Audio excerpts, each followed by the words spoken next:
Now, bachcho, let's see the question, and the question is: AB crystallized in a body-centered cubic lattice with edge length A equal to 387 picometre. तो यहाँ पर हमारे पास कोई compound है, कोई solid हमारे पास crystal है जो AB क्रिस्टलाइज हो रहा है, बॉडी सेंटर्ड क्यूबिक उसका है ना।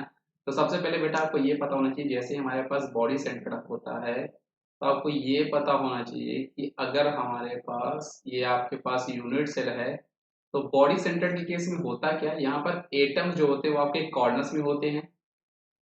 8 एटम्स आपके कॉर्नर में होते हैं और एक एटम जो होता है वो आपके बॉडी के सेंटर में होता है ना। तो ये चीज आपको पता होनी चाहिए, हमारी बॉडी के सेंटर में होता है, ये वाला हमारे बॉडी के सेंटर में, ये उसको मैंने ऐसे बना रहा है ना। और इसकी एज लेंथ जो है वो ए आपको दी हुई है बेटा, 387 पिकोमीटर हमें दिया है। अब एज लेंथ होती क्या है, ये जैसे आपके ये पास ये जो क्यूब हमने बना रखा है, हमने जो यूनिट से बना रखा है, इसकी जो लेंथ होगी ये आपके पास ए होगी, ये आपकी आइडेंटिकल होगी, सभी यहाँ पर ए होने वाला है। एज लेंथ जो है ना, ये आपको समझना है। The distance between two oppositely charge ion in the lattice, मतलब दो अपोजिट चार्ज के आयंस के बीच में हमें डिस्टेंस फाइंड करना है, ये इस क्वेश्चन को सॉल्व करना है।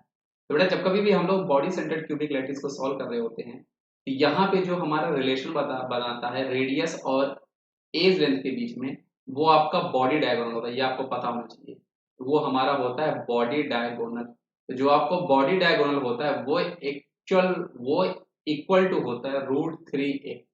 अब बॉडी डायगोनल कहने का मतलब क्या है, जैसे हमारे पास एक ये हो गया एटम और ये हो गया, हम यहाँ पर एक बॉडी डायगोनल मतलब एक हम लोग यहाँ पर डायगोनल खींच रहे हैं, ये डायगोनल हम लोग यहाँ पर बना रहे हैं।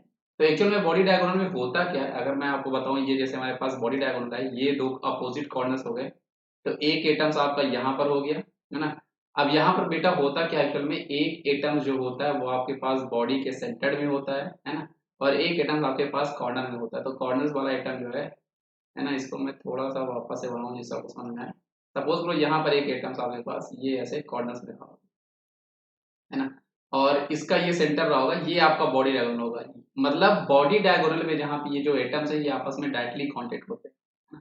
और आयनिक क्रिस्टल में आपको ये चीज भी पता होनी चाहिए बेटा कि वहाँ पे होता क्या है, पॉजिटिव चार्ज को नेगेटिव चार्ज सराउंड करके रखते हैं और नेगेटिव चार्ज को आपको पॉजिटिव चार्ज सराउंड करके रखते हैं। मतलब सपोज करो अगर मैंने ये जूम कर लिया कि ये हमारे पास कैट आयन है, वैसे मोस्ट ऑफ द केसेस में जो हमारे कैट आयंस होते हैं वो बॉडी के सेंटर में होकर होते हैं, और जो आपके एन आयंस होते हैं वो आपके कॉर्नर्स में होते हैं।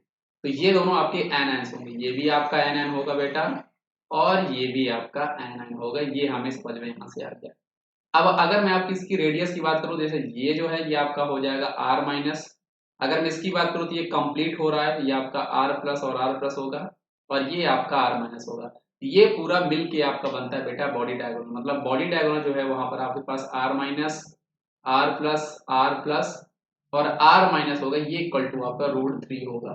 तो बॉडी डायगोनल में जो हमें रिलेशन देता है रेडियस और एज लेंथ में, वो आपका बॉडी डायगोनल होता है, बॉडी सेंटर्ड क्यूबिक लैटिस में, आपको पता होना चाहिए। अब इसको हम सॉल्व करेंगे तो यहाँ से आपका आएगा 2r minus 2r plus is equal to √3a आपके पास यहाँ पर आने वाला है ना। और इसको सिंप्लीफाई करने पे आपके पास r माइनस और r प्लस आएगा, वो आपके पास आने वाला बेटा √3/2a। अब इस क्वेश्चन में हमारे पास क्वेश्चन में a जो है वो ऑलरेडी गिवन है, हमारे पास कितना गिवन है, हमारे पास √3/2। ए हमारे पास यहाँ पर 387 पिकोमीटर दिया हुआ है, और ये जो आपका आया है बेटा r माइनस और r प्लस, एक्चुअल में यही हमारा क्या है, टू अपोजिटिवली चार्ज आयन के बीच में जो डिस्टेंस होगी यही तो है हमारे पास। ये आपकी हो जाएगी टू अपोजिटिवली चार्ज आयंस, ये हमारे पास हो गया बेटा r माइनस और r प्लस। और इस इक्वेशन को हम लोग सॉल्व करेंगे तो हमारे पास आंसर आ जाएगा। चलो इसको सॉल्व करते हैं, 2 से हम इसको डिवाइड करेंगे और ये आपका √3 होगा। इसको जब आप डिवाइड करोगे तो 2 1 जा 2, है ना, 2 9 जा, और उसके बाद 2 3 जा 2 5 जा 193.5। तो 193.5 को हम लोग मल्टीप्लाई करने वाले हैं 1.732 से, क्योंकि √3 की जो वैल्यू होती है आपकी होती है। अब इस क्वेश्चन को जब आप सॉल्व करोगे बेटा, तो आप देखो मैंने आपसे कई बार क्वेश्चन को बोल रखा है, जब कभी भी आप क्वेश्चन सॉल्व करते हो तो आप हिट एंड ट्रायल मेथड से सॉल्व किया करो और ऑप्शन के बेसिस में सॉल्व किया करो। अब ऑब्वियस सी बात है 193 जो है वो 1.7 टाइम्स है आपका ना, 1.7 टाइम्स है, तो ऑब्वियस सी बात है ये आपका 200 250 नहीं होने वाला, ये ऑलमोस्ट 200 है। 200 का अगर हम 1.7 टाइम बढ़े तो आपका नियर अबाउट 350 के नियर अबाउट आता है। है ना। तो हमने इसको थोड़ा सा बढ़ाया है, इसको हमने 2 टाइम्स किया, मतलब वैल्यू थोड़ी सी आपकी कम होनी चाहिए थी।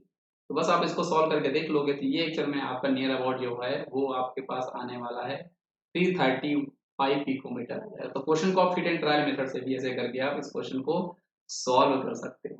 तो आई होप बच्चों ये आपको कॉन्सेप्ट जो है वो आपको समझ में आया होगा। Thank you.